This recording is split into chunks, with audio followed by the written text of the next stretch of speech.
In June 1942, Adolf Hitler flew to Poltava to brief his generals on Operation Blue.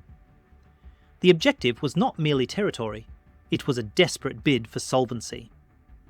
He told Field Marshal von Bock, "If I do not get the oil of Maikop and Grozny, then I must end this war." This is often interpreted as a statement of ambition. It was, in fact, an admission of bankruptcy. History tells us the Wehrmacht failed to take the oil. But this analysis asks the harder question: what if they had succeeded? What if the swastika flew over the Kremlin and the oil derricks of Baku by Christmas 1942? The conventional narrative suggests this results in a Nazi superpower. Deep systemic analysis suggests the exact opposite. By capturing the Soviet Union, Germany would not have solved its energy crisis. It would have multiplied it. The logistical math of holding a continental empire on a negative energy budget turns victory into a trap. A trap made of incompatible rail gauges, frozen pipes, and the unforgiving laws of energy return on investment. To understand the trap, we must first audit the German books before the first shot was fired. In May 1941, the OKW, the High Command of the Armed Forces, conducted a confidential study of their fuel reserves. The findings were catastrophic. The monthly burn rate for the Wehrmacht, Luftwaffe, and Kriegsuperlast was calculated at 7.25 million barrels. Domestic production, even including synthetic coal liquefaction and Romanian imports, capped at 5.35 million barrels. This left a structural deficit of 1.9 million barrels every single month. This was not a gap that could be closed by rationing. It was a gap that guaranteed immobilization by August 1941. The invasion of the Soviet Union was not an ideological luxury. It was a resource grab driven by mathematical necessity.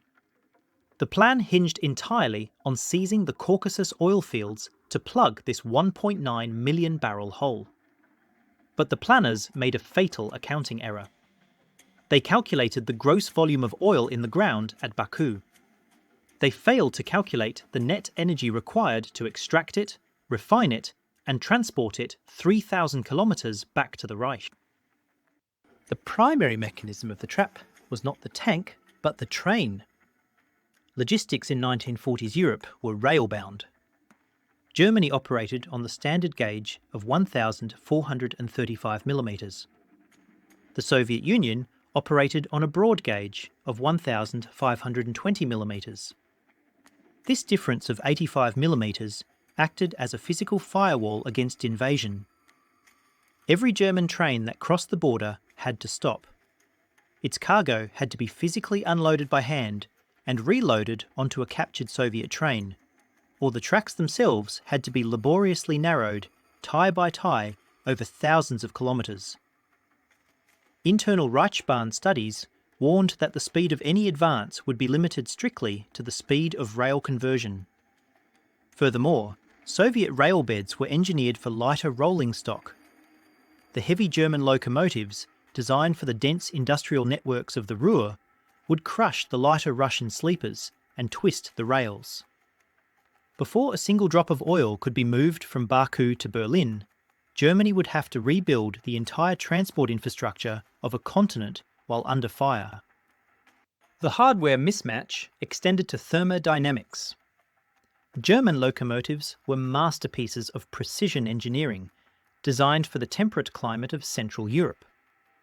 Their water pipes and boiler systems were largely external. In the Russian winter, where temperatures routinely dropped to minus 40 degrees Celsius, these external pipes froze and burst. By the winter of 1941-1942, up to 70% of the locomotives deployed to the east were inoperable due to frost damage. Conversely, Soviet locomotives were rugged, insulated, and designed to burn low-grade, high-sulfur coal found in the Donbass region. German engines required high-grade, hard coal. This created a logistical absurdity. To transport supplies east, Germany first had to transport high-grade German coal east to power the trains that were hauling the supplies. This parasitic load consumed a massive percentage of the rail capacity. Every train moving east was burning fuel that could have been used at the front, merely to sustain its own motion. The energy cost of the delivery system was beginning to eat the payload.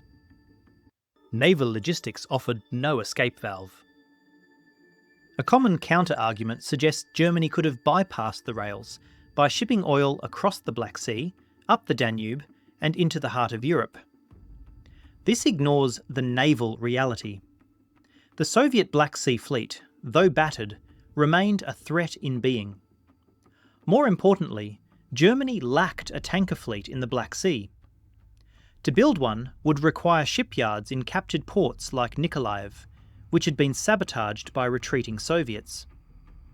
Even if tankers existed, the route through the Bosphorus was closed by neutral Turkey and guarded by the Royal Navy in the Mediterranean.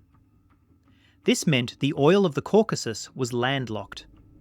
It had to move by rail or pipeline. Germany had no pipelines of that length. The entire burden of fueling the Reich fell upon the overburdened, incompatible, and freezing rail network. The final element of the setup is the consumption imbalance. The Green Folder, Hermann Göring's economic blueprint for the invasion, explicitly stated that the Wehrmacht would feed itself off the land. This was the hunger plan. However, operational reality in 1942 showed that the occupied territories were net importers of energy, not exporters. To extract resources, you need a garrison. To maintain a garrison, you need food and fuel. To harvest food and transport fuel, you need operational machinery and a compliant workforce. The Soviet scorched earth policy destroyed tractors, burned grain silos, and flooded mines. The invaders didn't inherit a functioning economy. They inherited a demolition site. Every calorie and every litre of fuel needed to restart the Soviet economy had to be imported from Germany initially. The investment required to turn the conquest into a profit centre was massive, and Germany was investing with borrowed energy it didn't have. We now initiate the counterfactual simulation. The point of divergence, August 1942. In our timeline, the 6th Army gets bogged down in Stalingrad. In this scenario, Army Group B bypasses the city, screening it with Romanian and Italian flanks, and pushes hard alongside Army Group A toward the Caspian Sea. By September, the swastika flies over Astrakhan, cutting the Volga lifeline. The Soviet Central Administration in Moscow, starved of fuel and reinforcements from the south, begins to fracture. German mechanized divisions race down the Caspian coast. The prize is Baku, the city that produces 80% of the Soviet Union's oil, over 220 million barrels annually. In this perfect scenario, German special forces prevent the total destruction of the fields. They capture the wells damaged, but not obliterated. Berlin declares victory. The war for oil is ostensibly won. Goebbels broadcasts that the fuel crisis is over.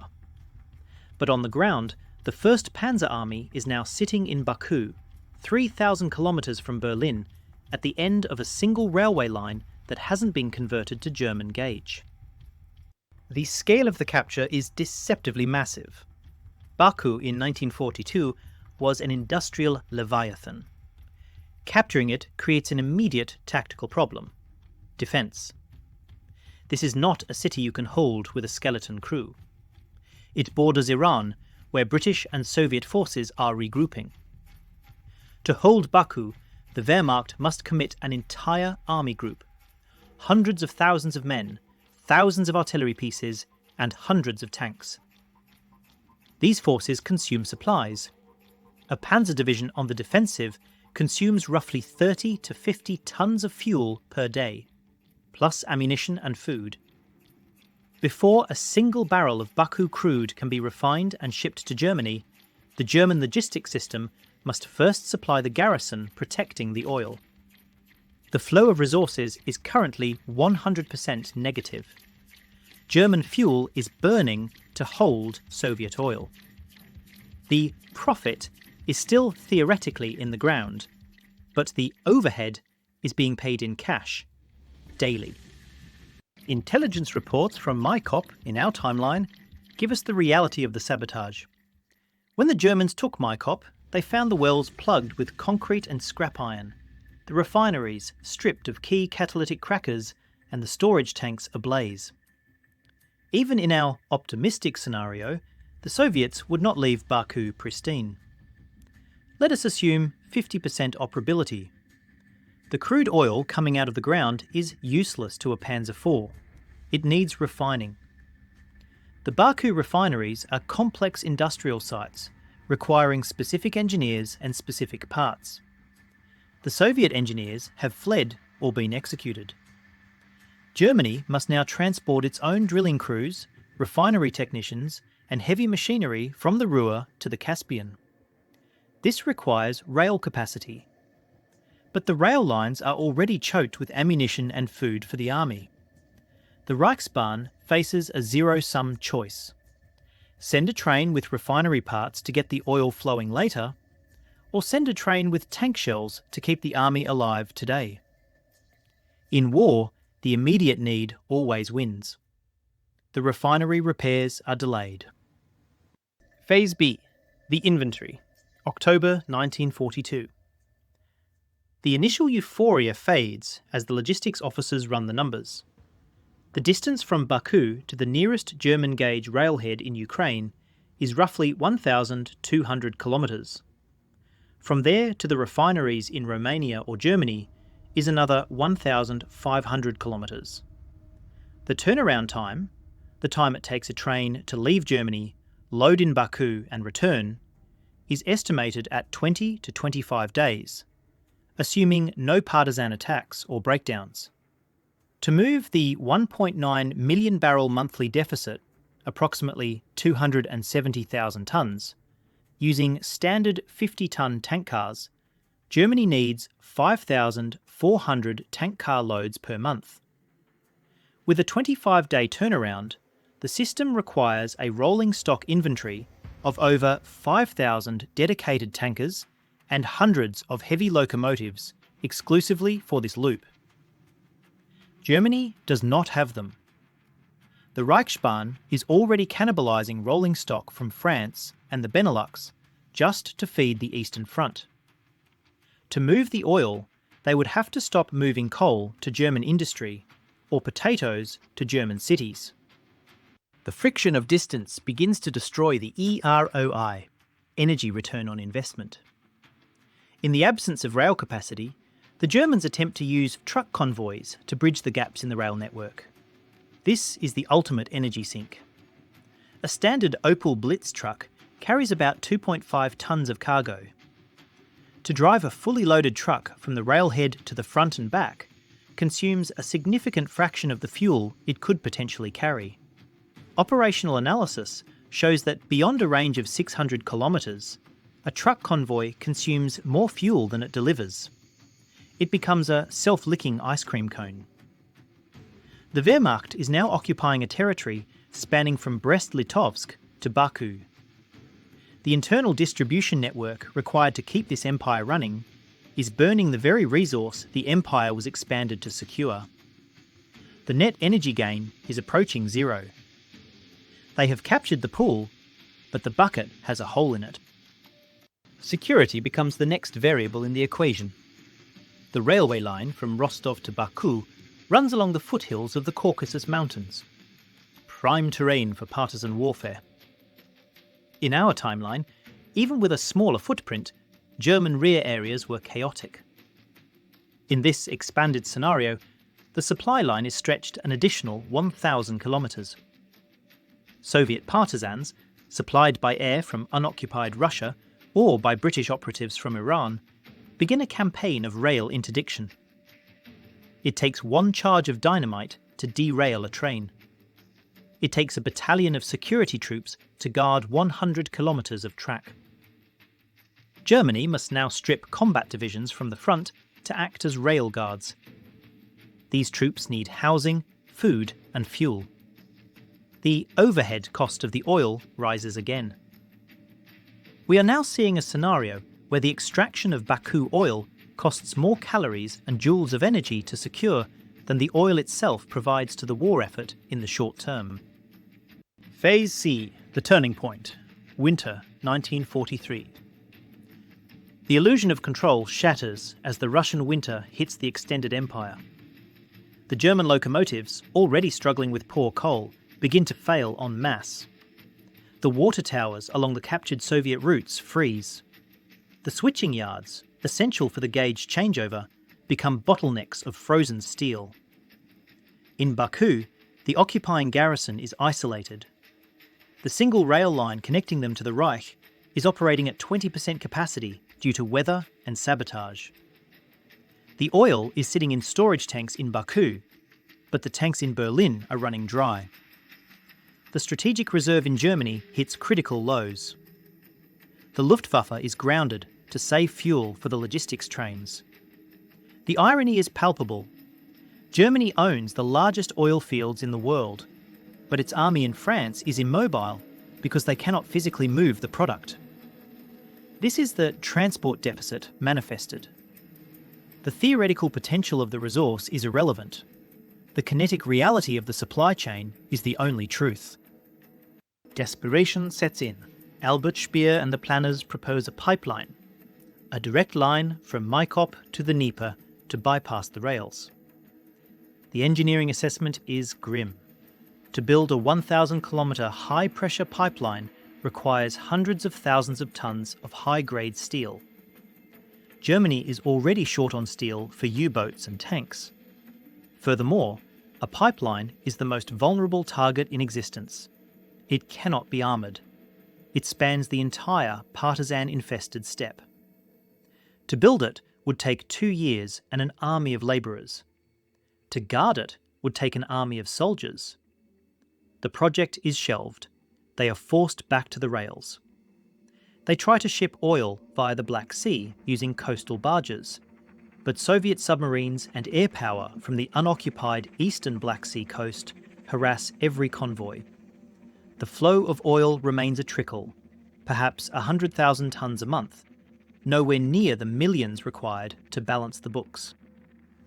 While Germany is wrestling with frozen switches in the Caucasus, the geopolitical clock is ticking. The United States has entered the war. American oil production is secure, efficient, and massive, producing over 4 million barrels per day. The US is building a tanker fleet that spans the globe.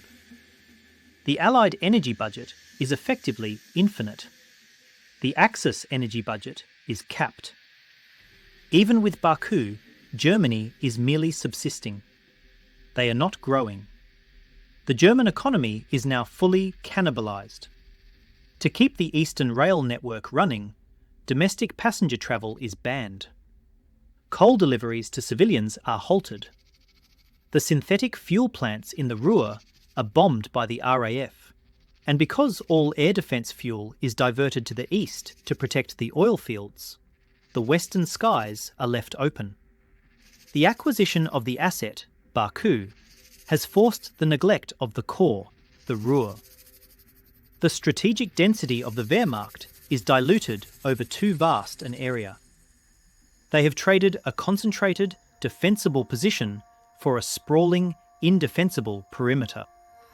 Phase D, the collapse, late 1943. The Soviet Union did not cease to exist when Moscow fell. The government relocated to Kuibyshev or Sverdlovsk. The Red Army, supplied by Lend-Lease through Vladivostok and the Arctic, regroups in the Urals. They launch a counteroffensive not against Baku, but against the long, thin neck of the German salient near Rostov. The German 6th and 17th Armies are stretched thin guarding the oil. When the hammer blows fall, there are no reserves. The fuel in the tanks of the panzer divisions in the Caucasus is sufficient for local manoeuvres, but the ammunition is low because the trains were prioritizing refinery equipment. The oil trap snaps shut. The German forces in the Caucasus are cut off. This time, it's not just one army like at Stalingrad, it is the entire southern wing of the Wehrmacht. Millions of men are trapped in the south, sitting on an ocean of oil they cannot refine, with no ammo to fire and no food to eat. The collapse is rapid because it is systemic. The definition of energy bankruptcy is when the energy cost of obtaining energy exceeds the energy obtained. In the attempt to hold the Caucasus, Germany burned its strategic reserve of aviation fuel and diesel. They lost thousands of locomotives and tens of thousands of trucks. The net return from Baku in this 18-month occupation was perhaps 1 or 2 million tons of crude, most of which never reached a refinery. The investment cost was the annihilation of the logistical backbone of the Reich. As the Soviets push back and the Western Allies land in Sicily and eventually Normandy, the Wehrmacht is less mobile than it was in 1940. They have reverted to horse-drawn transport not by choice, but because the mechanical transport was destroyed trying to conquer a logistical impossibility. The capture of Russia accelerated the defeat by inducing a fatal overextension. Act 3. The Aftermath. In this counterfactual, the war ends perhaps a year later than in our timeline, or perhaps sooner due to the catastrophic loss of the Southern Army Group. The result remains the same: total defeat. The myth that, if only they had taken the oil, is dismantled by the physics of the operation. The lesson of the oil trap is that resource acquisition is not a video game power-up. It is a supply chain integration problem. Germany lacked the steel, the rolling stock, the labour, and the time to integrate the Soviet energy base into the European economy while fighting a multi-front war. The victory in the East was a mirage. It lured the Wehrmacht into a geographical expanse that devoured their logistics. The oil of Baku was never a lifeline, it was the cheese in the mousetrap. The desire to secure it led to the strategic decisions that ensured the destruction of the German military machine. This historical autopsy matters today because the logic of the oil trap governs modern geopolitics. Replace Baku oil with Taiwanese semiconductors or African lithium. Nations today look at resource maps and imagine that capturing a territory equates to capturing its economic output. They forget the integration costs. They forget the fragility of the supply chains. They forget that blowing up a factory to capture it leaves you with nothing but rubble and a reconstruction bill. The math that doomed the Wehrmacht, EROI, logistical friction, and the parasitic cost of occupation, remains the governing dynamic of conflict. A war for resources that destroys the mechanism of extraction and transport is a war of suicide. The Wehrmacht learned this in the mud of the Caucasus. The question is whether modern powers have checked their own rail gauges before they march. History is not a list of dates. It is a calculation of resources. If you want to understand not just what happened, but the physics of why it happened, you need to look at the spreadsheets, not the speeches. We dismantle the myths of history using the math of logistics every week.